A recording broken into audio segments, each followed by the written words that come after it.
con su fusta de cuero trenzado, el alcalde le destrozó las costillas a la anciana que solo buscaba un puñado de frijoles para sus nietos, y después se rió con desprecio. Pero aquella madrugada, cuando el pueblo entero lo rodeó en la plaza, fue él quien lloró como niño perdido, porque Villa ya había llegado. Bienvenidos al canal Sombreros y Fusiles. Cuéntanos desde qué rincón de México nos sigues, dale like si estás listo para una historia que te pondrá la piel de gallina y prepárate, porque lo que viene va a revolcar tu alma como viento de norte. En Guadalupe y Calvo, donde las montañas se alzan como centinelas de piedra y el aire huele a pino y a tierra mojada, todavía se cuenta esta historia entre susurros. Los ancianos la conocen como el rezo del rosario, guardada en el corazón como reliquia sagrada.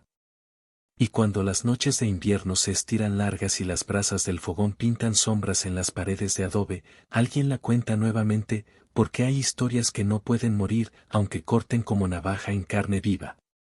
Cuentan que en aquellos días de hambruna había un alcalde llamado don Sebastián Herrera, hombre de palabras melosas y sonrisa de víbora, que se paseaba por el pueblo como emperador de su pequeño reino. Vestía siempre trajes de paño inglés que costaban más que lo que ganaba una familia en 5 años, y cargaba una fusta de cuero trenzado que hacía brillar al sol como trofeo de guerra. La gente lo veía pasar y se apartaba del camino, no por reverencia, sino por terror puro, porque don Sebastián tenía esa clase de autoridad que se nutría del sufrimiento ajeno.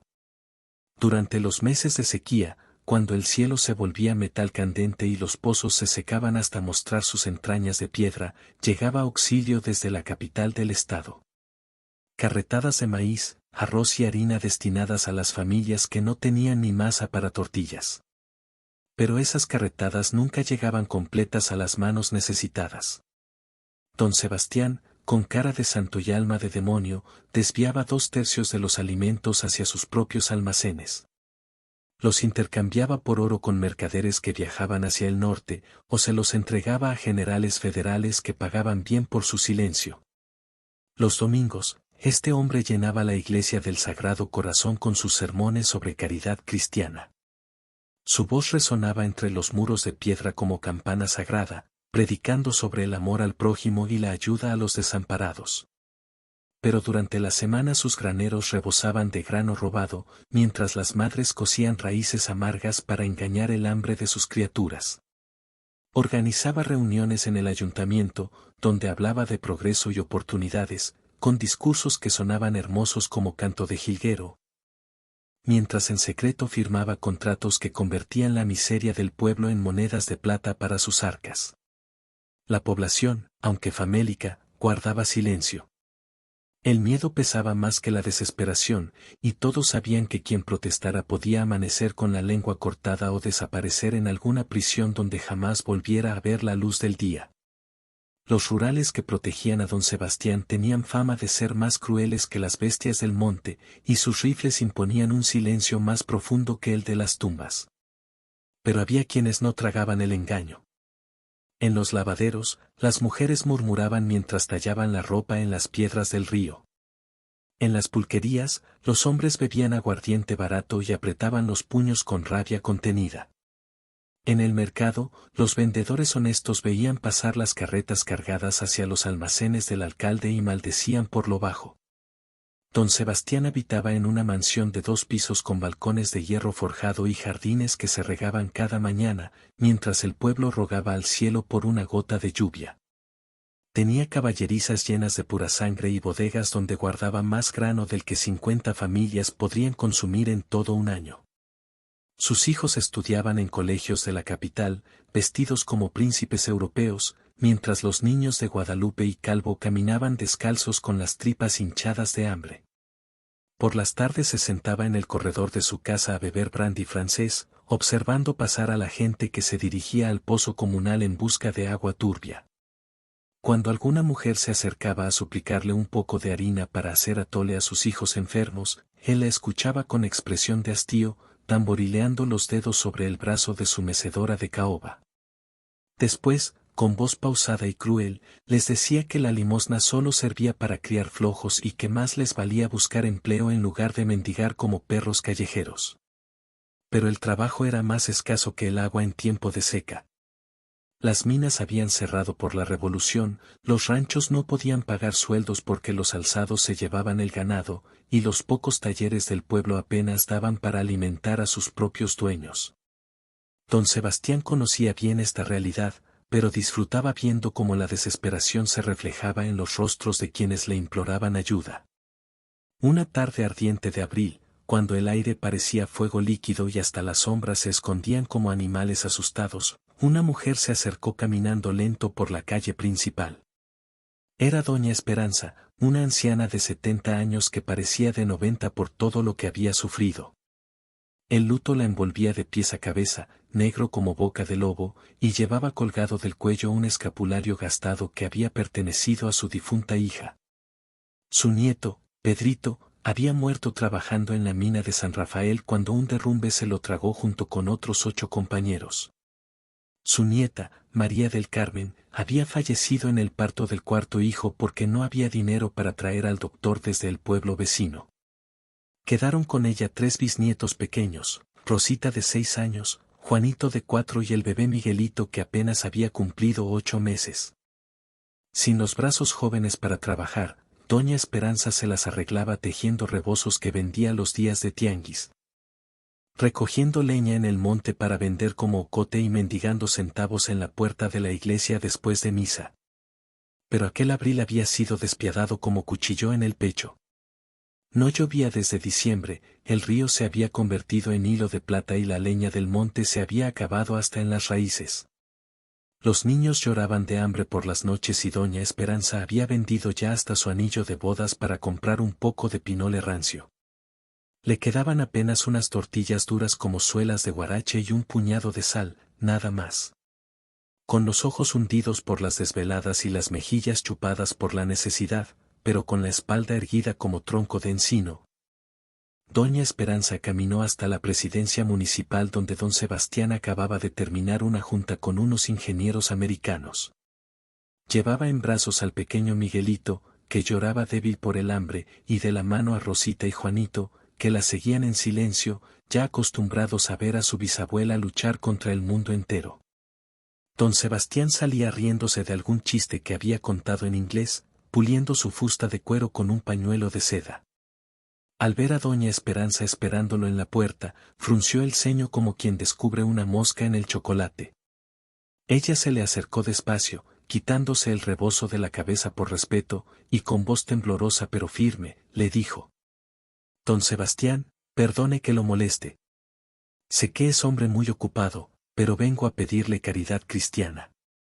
Mis bisnietos no han probado bocado desde antier y yo ya no tengo nada que darles, ni siquiera agua de masa.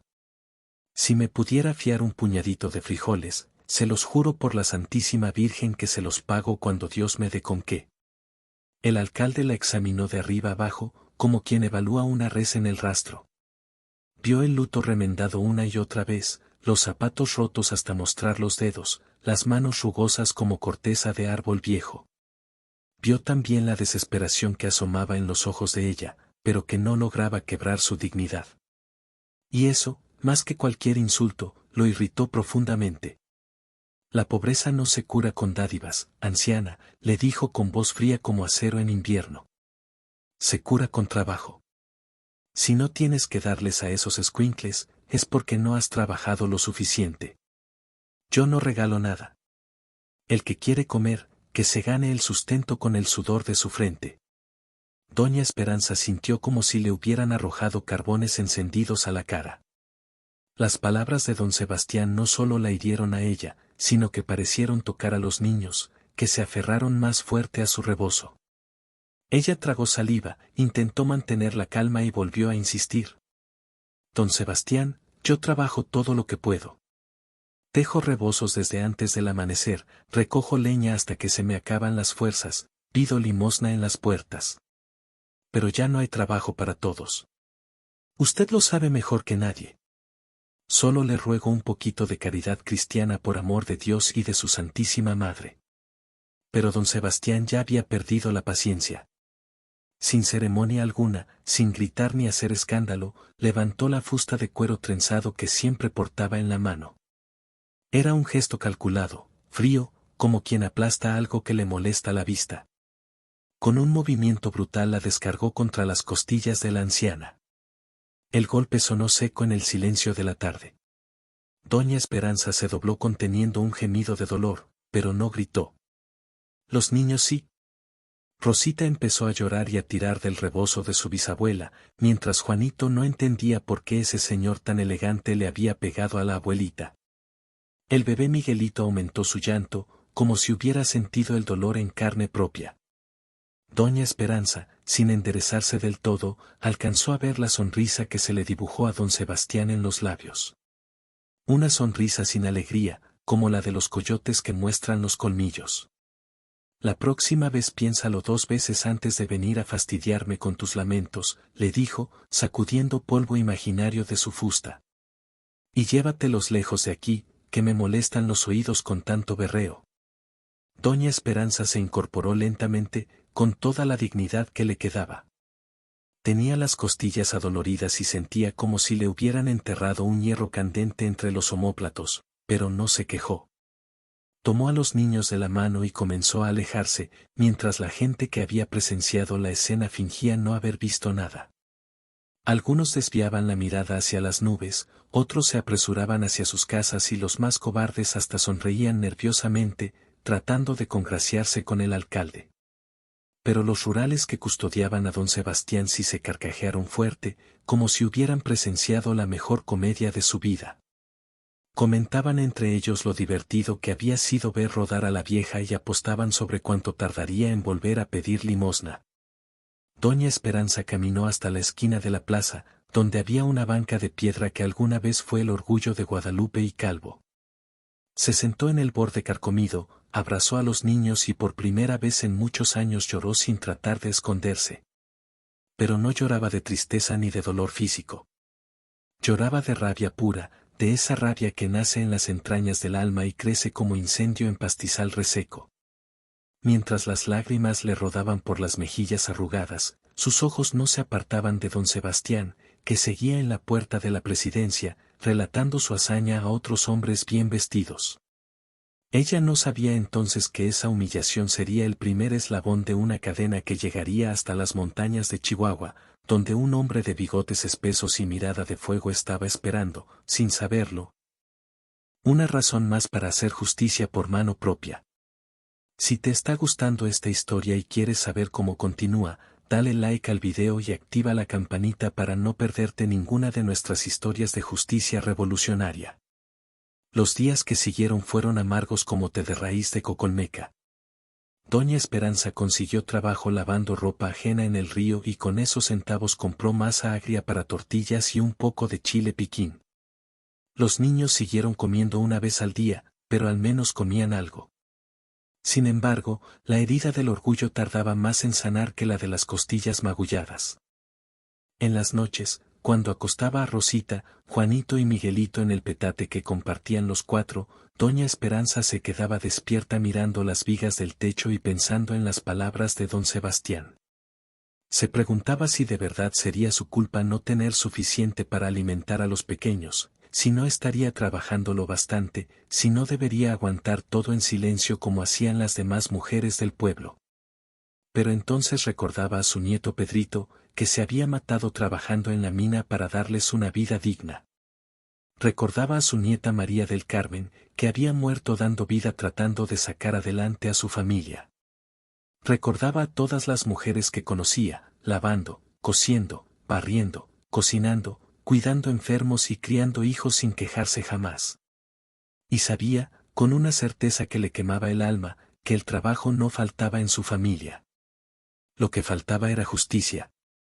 3 días después del incidente en la presidencia, un arriero que vendía piloncillo en la puerta de la iglesia del Sagrado Corazón vio pasar a un hombre de mediana edad con barba entrecana y sombrero de palma.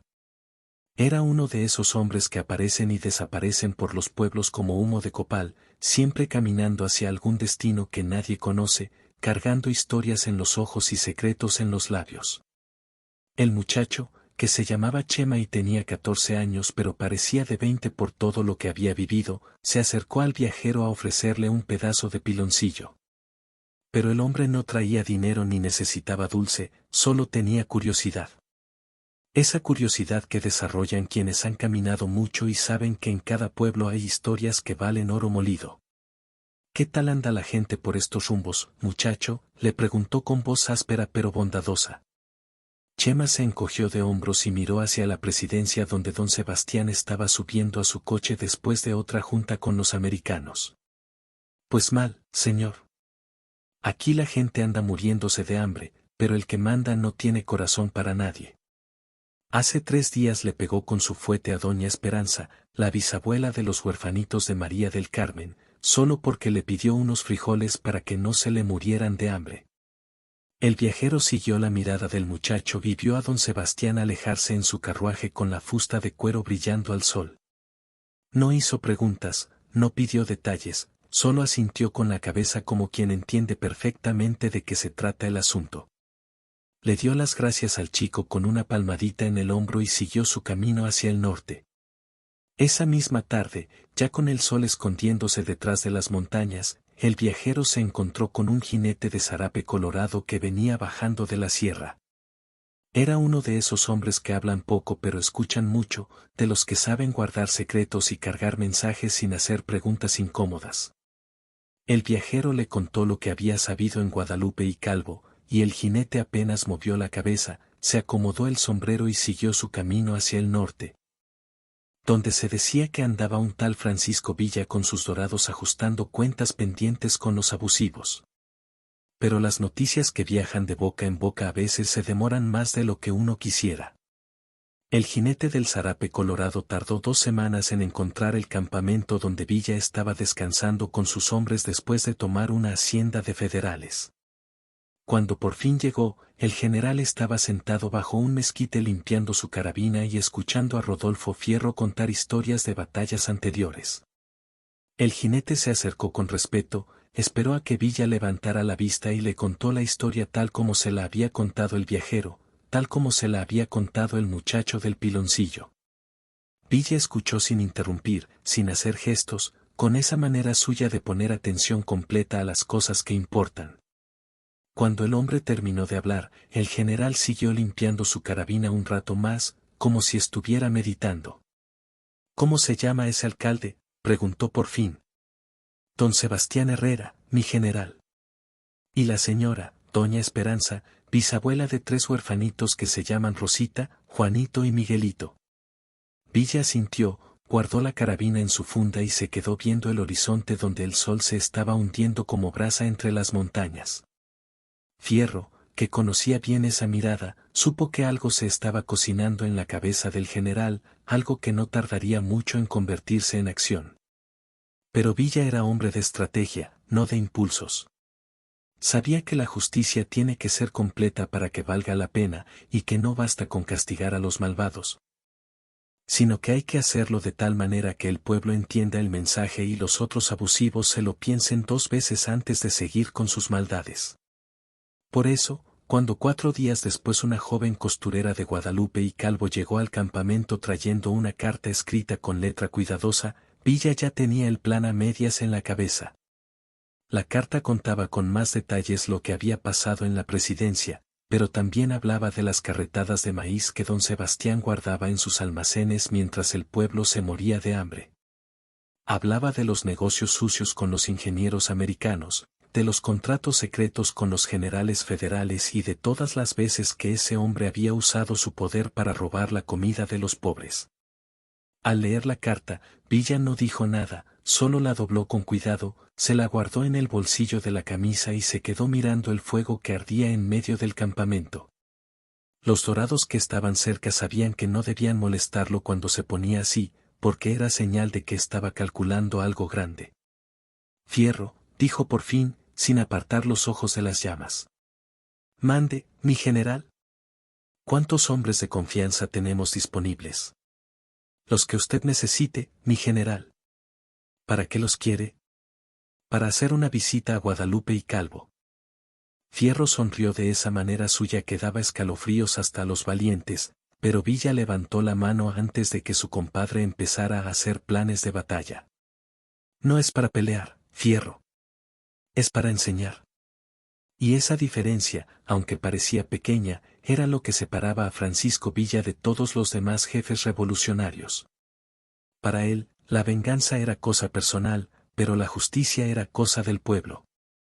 Y lo que había pasado en Guadalupe y Calvo no era asunto de venganza, sino de justicia pura. Durante las siguientes 3 semanas, Villa mandó exploradores al pueblo para que averiguaran todo lo que pudieran sobre don Sebastián Herrera.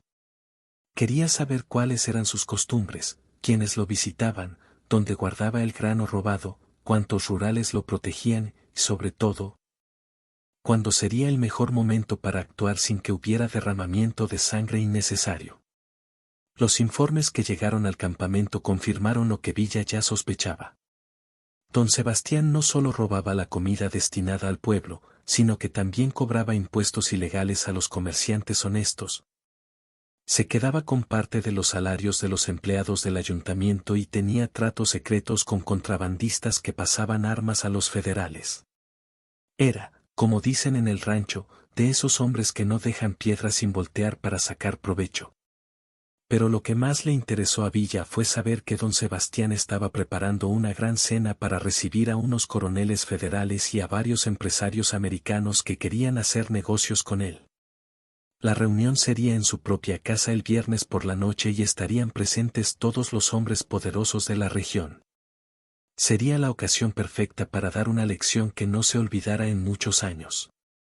Villa sabía que los dorados podían entrar a Guadalupe y Calvo sin ser detectados si se movían de noche y en grupos pequeños. Tenía amigos en el pueblo, gente humilde que los escondería con gusto, con tal de ver a don Sebastián recibir su merecido. La operación tenía que ser limpia, rápida y, sobre todo, tenía que servir para devolver la dignidad a quienes se la habían robado. El miércoles por la tarde, Villa ensilló su caballo y llamó a los 30 dorados de más confianza. No les explicó el plan completo, porque sabía que cada uno de ellos entendería su parte cuando fuera necesario. Solo les dijo que iban a hacer justicia en Guadalupe y Calvo y que no habría balazos a menos que fuera absolutamente necesario. Los dorados asintieron porque conocían a su jefe y sabían que cuando hablaba de justicia siempre tenía razón. Durante el viaje hacia el pueblo, Villa iba callado pensando en doña Esperanza y en los huerfanitos. Se preguntaba cuántas ancianas como ella habría en toda la república, sufriendo en silencio mientras los poderosos se llenaban los bolsillos con el hambre del pueblo. Se preguntaba también si su propia lucha serviría de algo, si los hombres como don Sebastián entenderían algún día que el poder no se hizo para abusar de los débiles, sino para protegerlos. Al llegar a las afueras de Guadalupe y Calvo, los dorados se dispersaron según las instrucciones que habían recibido. Algunos se fueron a casa de un carpintero que les tenía simpatía, otros se alojaron con una familia de mineros que había perdido 3 hijos en la guerra. Y algunos más se escondieron en los corrales de un ganadero honesto que estaba harto de las extorsiones de don Sebastián. Villa, por su parte, se quedó en una cueva pequeña que había en el Cerro del Cristo Rey, desde donde se podía ver todo el pueblo sin ser visto. Tenía una vista perfecta de la casa de don Sebastián, con sus jardines regados y sus corrales llenos de animales gordos, mientras el resto de Guadalupe y Calvo se secaba como tierra sin lluvia. La víspera de la cena, cuando el sol ya se estaba metiendo detrás de los cerros y las primeras estrellas empezaban a titilar en el cielo, Villa bajó del cerro y caminó hasta la casa de doña Esperanza. Era una casita humilde de adobe y teja que se había ido desmoronando desde la muerte de los padres de los niños. Las paredes tenían grietas, el techo perdía algunas tejas cuando llovía fuerte y la puerta principal necesitaba una mano de pintura desde hacía años. Villa tocó despacio para no asustar a los pequeños. Doña Esperanza abrió con precaución porque ya había aprendido a desconfiar de las visitas nocturnas. Al principio no lo reconoció porque Villa venía vestido como cualquier viajero, con ropa sencilla y sin los adornos que usaban otros jefes revolucionarios. Pero cuando él se quitó el sombrero y la luz del quinqué le iluminó la cara, ella supo inmediatamente quién era. No porque lo hubiera visto antes, sino porque Francisco Villa tenía esa presencia que se siente antes de verse. Era algo en los ojos, en la manera de pararse, en la forma de mirar directamente sin agachar la vista. Era el porte de un hombre que ha visto mucho, ha sufrido bastante y ha decidido que no va a permitir que otros sufran si está en sus manos evitarlo. ¿Usted es doña Esperanza?, le preguntó con voz suave, casi tímida. Sí, señor. ¿En qué le puedo servir? Soy Francisco Villa y vengo por lo que le pasó con don Sebastián hace unas semanas. Doña Esperanza sintió que las piernas se le aflojaban. No sabía si alegrarse o asustarse, porque la presencia de Villa en su casa podía significar muchas cosas y no todas buenas. Pero había algo en la manera como él la miraba, con respeto y sin lástima, que la tranquilizó un poco. Pase, por favor, le dijo haciéndose a un lado. Aunque no tengo mucho que ofrecerle. No necesito nada, señora. Solo quiero hablar con usted. Villa entró y se sentó en la única silla que había en la casa, una silla de madera que el nieto Pedrito había hecho con sus propias manos. Los niños lo miraban desde el rincón donde estaban acurrucados, con esa mezcla de miedo y curiosidad que tienen los pequeños cuando llega alguien importante. Doña Esperanza, empezó Villa girando el sombrero entre las manos. He sabido lo que ese hombre le hizo en la presidencia. También sé que no es la primera vez que don Sebastián humilla a la gente honesta de este pueblo. Ella asintió sin decir nada porque no sabía qué contestar. Había escuchado hablar de Villa, por supuesto. Unos decían que era un bandido sin ley, otros que era el salvador de los pobres. Pero viéndolo ahí en su propia casa, le parecía simplemente un hombre cansado que cargaba muchas preocupaciones en los hombros. Mañana por la noche, continuó Villa, don Sebastián va a dar una cena en su casa. Van a venir coroneles federales y empresarios americanos a hacer negocios con la comida que les ha robado a ustedes. Yo voy a estar ahí y quiero que usted venga conmigo. Yo, señor, preguntó doña Esperanza, asustada. ¿Para qué? Para que recupere su dignidad. Y para que el pueblo vea que cuando alguien abusa de los débiles, siempre hay quien ponga las cosas en su lugar. Doña Esperanza se quedó callada un rato largo, viendo las brasas que se morían en el pequeño fogón donde había calentado la comida de los niños. Sabía que aceptar la propuesta de Villa podía traerle problemas, pero también sabía que rechazarla sería como aceptar para siempre que los poderosos podían hacer con ella lo que se les antojara. ¿Y mis bisnietos?, preguntó por fin. Los niños se quedan aquí. Esto no es asunto de criaturas. Ella asintió despacio, como quien acepta cargar una cruz pesada pero necesaria. ¿A qué hora? Pasaré por usted cuando empiecen a tocar los violines en casa de don Sebastián. No traiga nada, solo véngase usted. Villa se levantó, se despidió de los niños con una caricia en la cabeza y se dirigió hacia la puerta. Antes de salir, se volvió hacia doña Esperanza y le dijo algo que ella nunca olvidaría. Señora, mañana usted va a ver que el miedo se puede vencer. Va a ver también que la justicia no siempre llega cuando uno la espera, pero cuando llega, llega completa. La noche del viernes llegó con viento fresco y cielo estrellado. En la casa de don Sebastián las luces brillaban como en día de fiesta mayor. Habían puesto faroles de papel chino en todo el jardín, las ventanas estaban abiertas de par en par y se escuchaba música de violines y guitarras desde 4 cuadras de distancia. El aire olía a carnero asado, a tortillas recién hechas y a ese perfume caro que usan los ricos para disimular el olor de sus conciencias podridas. Los invitados habían empezado a llegar desde las 9 de la noche. Primero llegaron los coroneles federales con sus uniformes llenos de medallas y sus sables que brillaban al reflejar la luz de los faroles. Después llegaron los empresarios americanos, hombres gordos y colorados que hablaban inglés con acento de Kansas y que veían todo con ojos de comerciante. Por último llegaron los hombres importantes de Guadalupe y Calvo, el juez de distrito, el presidente municipal, el dueño de la tienda más grande y varios hacendados que querían quedar bien con don Sebastián. Adentro de la casa las mesas estaban puestas como para boda de millonarios, manteles bordados, platos de porcelana que habían venido de Francia. Copas de cristal que tintineaban como campanitas cuando las chocaban para hacer brindis y cubiertos de plata que pesaban como pistolas. En el centro de cada mesa había candelabros con velas de cera pura, no de sebo como las que usaba la gente del pueblo. La comida era abundante como la que se sirve en el paraíso, mole poblano con guajolote, cabrito en salsa verde, chiles rellenos de picadillo, arroz rojo con verduras. Frijoles de la olla con epazote y tortillas de harina tan suaves que parecían hechas de seda. También había dulces de leche, buñuelos con miel y ponche de frutas con suficiente alcohol para alegrar hasta a los difuntos. Don Sebastián andaba de mesa en mesa contando chistes y presumiendo sus riquezas. Llevaba puesto su mejor traje de casimir inglés color azul marino con chaleco bordado en hilo de plata y una cadena de reloj que atravesaba el estómago como meridiano brillante. La fusta de cuero trenzado descansaba contra la pared, cerca de su lugar en la mesa principal, donde podía verla todo el tiempo como quien cuida un tesoro. Los invitados reían sus chistes aunque no fueran graciosos, aplaudían sus comentarios aunque fueran tontos y le hacían reverencias aunque los despreciara por dentro.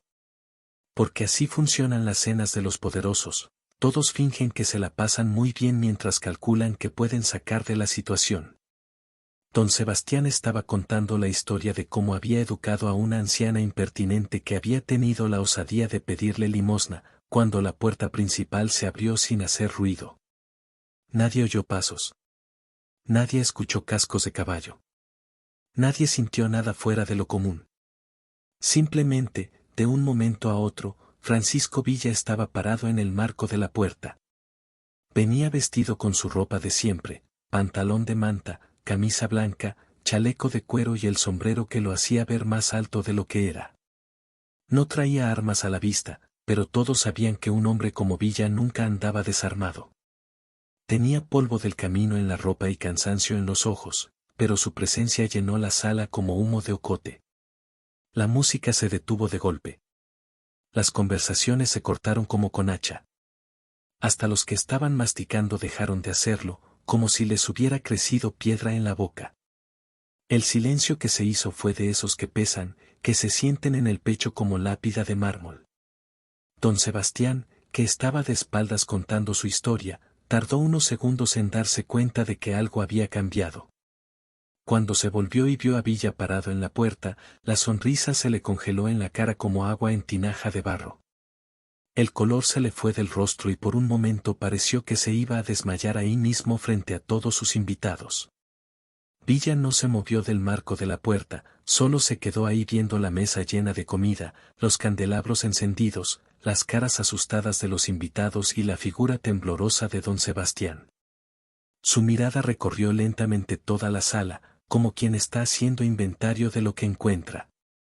«Buenas noches», dijo con voz tranquila, como si fuera un invitado más que había llegado un poco tarde. Nadie le contestó. Los coroneles federales pusieron la mano en las pistolas, pero no se atrevieron a sacarlas. Los empresarios americanos se empezaron a levantar de sus sillas buscando hacia dónde escapar.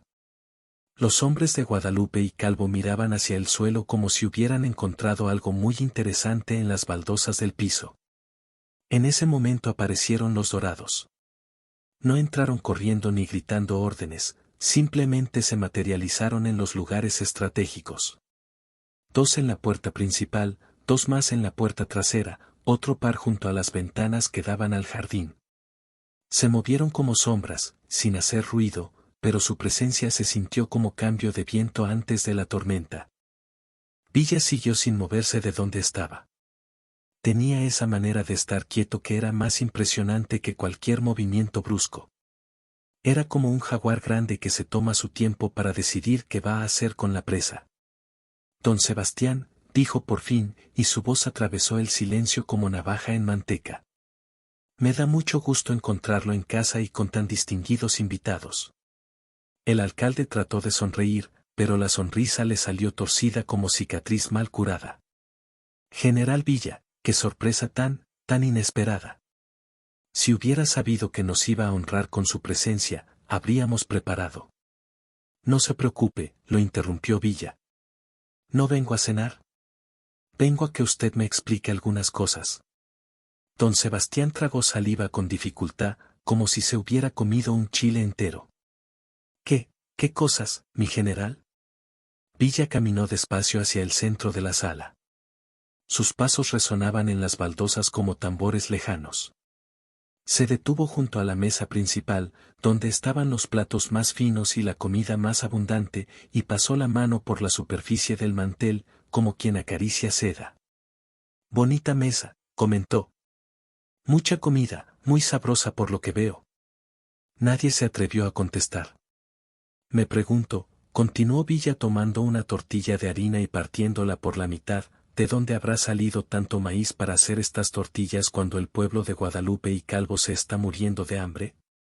Don Sebastián empezó a sudar, aunque la noche estaba fresca.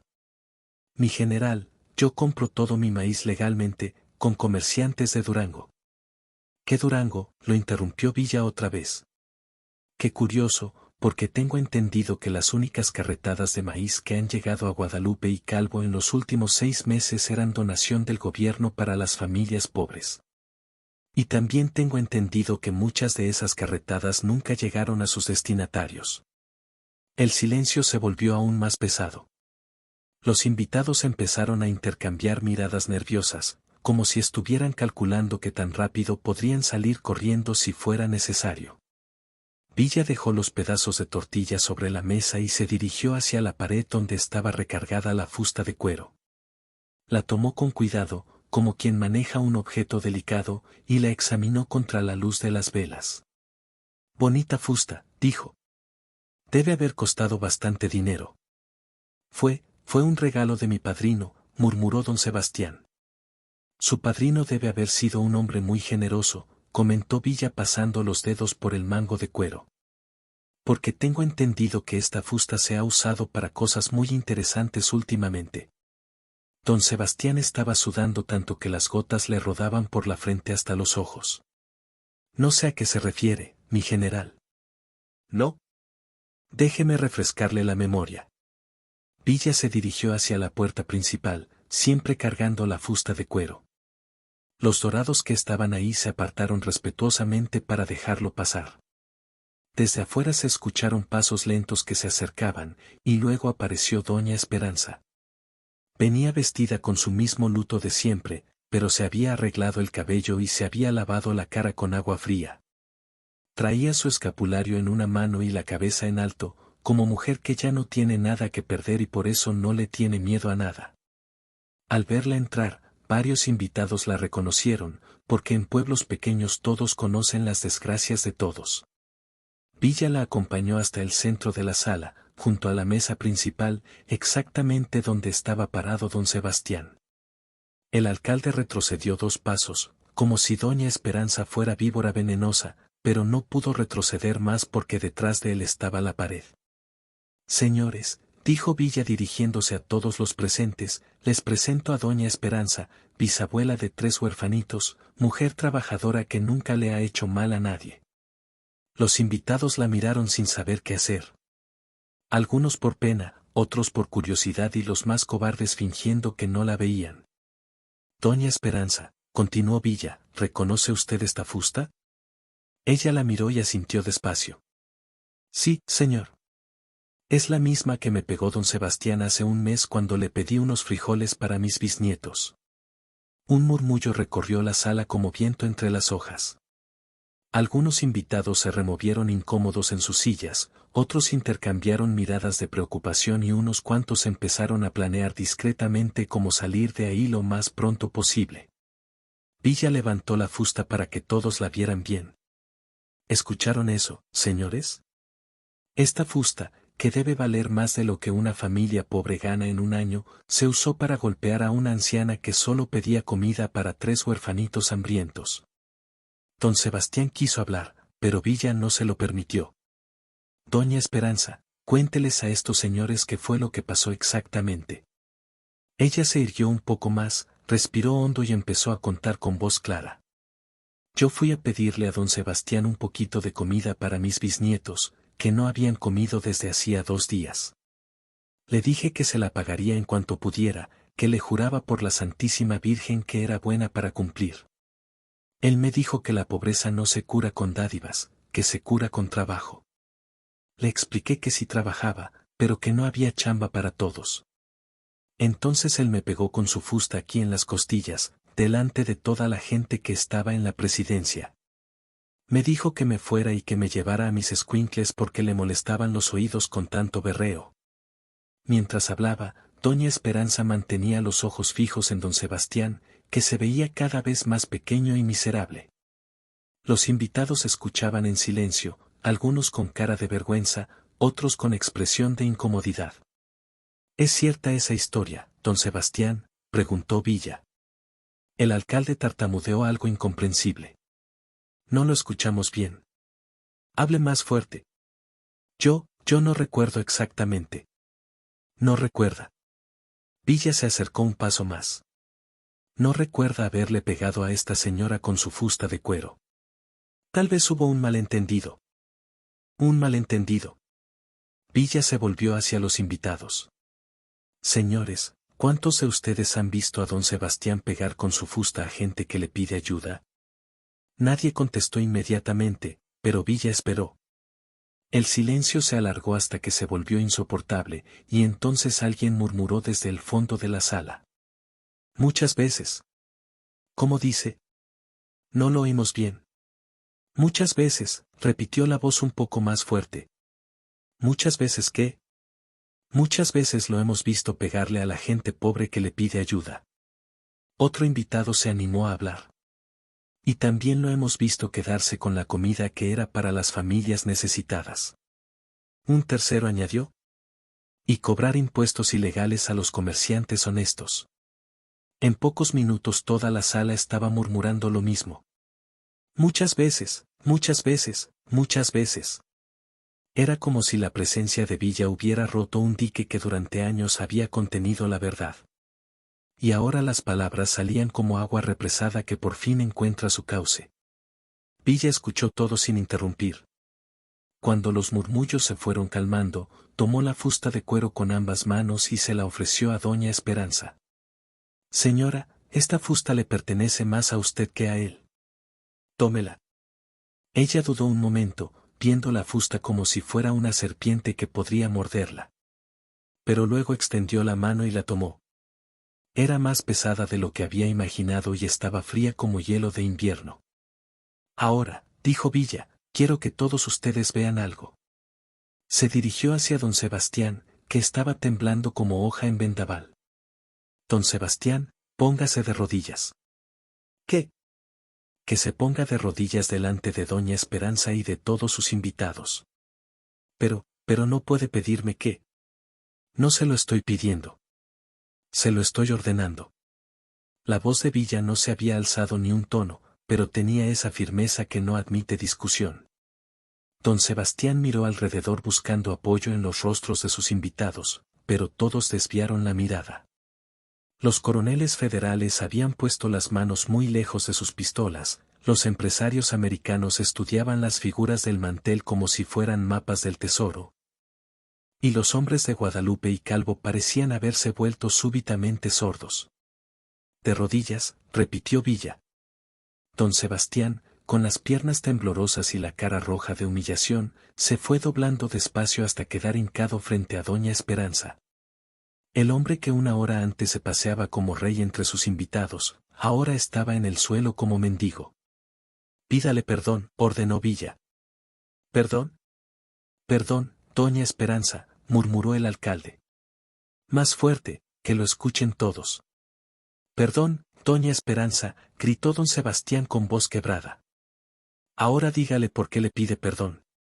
Por haberle pegado con la fusta. ¿Y por qué más? Por no haberle dado comida para sus bisnietos. ¿Y por qué más? Don Sebastián empezó a sollozar. Las lágrimas le rodaron por las mejillas hasta caer al suelo de baldosas, y su cuerpo se sacudía como si tuviera calentura. Por haber robado la comida de los pobres. Por haber abusado de mi poder. Por haber sido cruel con la gente que necesitaba ayuda. Villa se volvió hacia los invitados. ¿Oyeron eso, señores? Don Sebastián acaba de confesar sus crímenes delante de todos ustedes. Ahora van a ver qué pasa cuando alguien roba la comida de los pobres. Hizo una seña a los dorados, que salieron de la casa y regresaron a los pocos minutos cargando costales de harina, maíz, frijol y sal. Los fueron apilando en medio de la sala, entre las mesas elegantes y los candelabros de plata, hasta que el montón llegó casi al techo. Todo esto, anunció Villa, estaba guardado en los almacenes de don Sebastián, mientras las familias de Guadalupe y Calvo se morían de hambre. Desde mañana va a ser repartido entre quienes realmente lo necesitan. Luego se dirigió al alcalde, que seguía hincado en el suelo. Don Sebastián, usted va a ayudar a cargar estos costales hasta la plaza, y usted mismo va a entregarlos uno por uno a cada familia pobre de Guadalupe y Calvo, sin ayuda de nadie, con sus propias manos. Pero son muchos costales.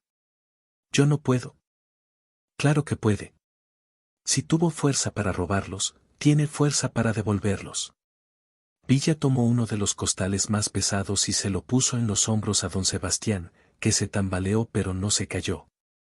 Cárguelo hasta la plaza. Nosotros lo seguimos. La procesión que salió de la casa de don Sebastián esa noche fue algo que nadie en Guadalupe y Calvo había visto jamás. Adelante iba el alcalde cargando el costal de maíz como cruz de penitente, con el traje de casimir sucio y las lágrimas secándose en la cara. Detrás iban Villa y doña Esperanza, seguidos por los dorados que cargaban los demás costales, y al final toda la concurrencia de la cena, que no se atrevía a irse pero tampoco sabía bien qué hacer.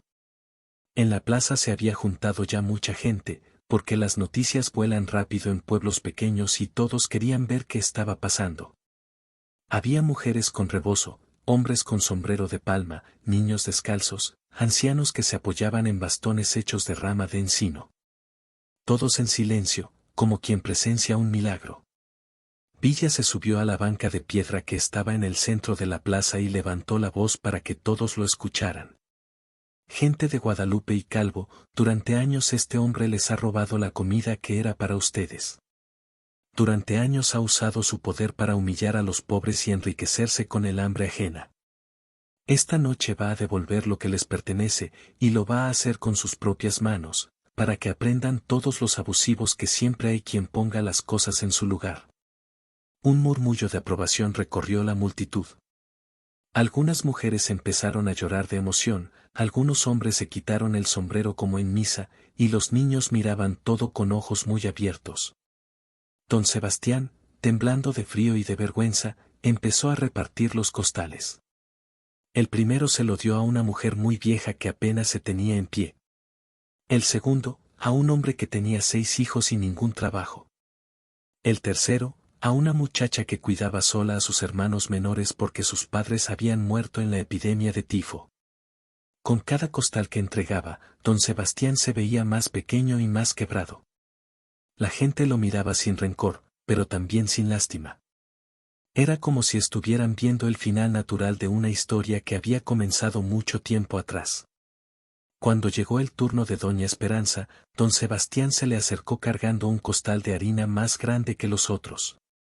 Ella lo miró a los ojos, tomó el costal sin decir palabra y se alejó sin voltear atrás. No había triunfo en su cara, tampoco venganza. Solo la satisfacción quieta de quien ha visto que la justicia puede llegar, aunque tarde. El reparto duró toda la noche.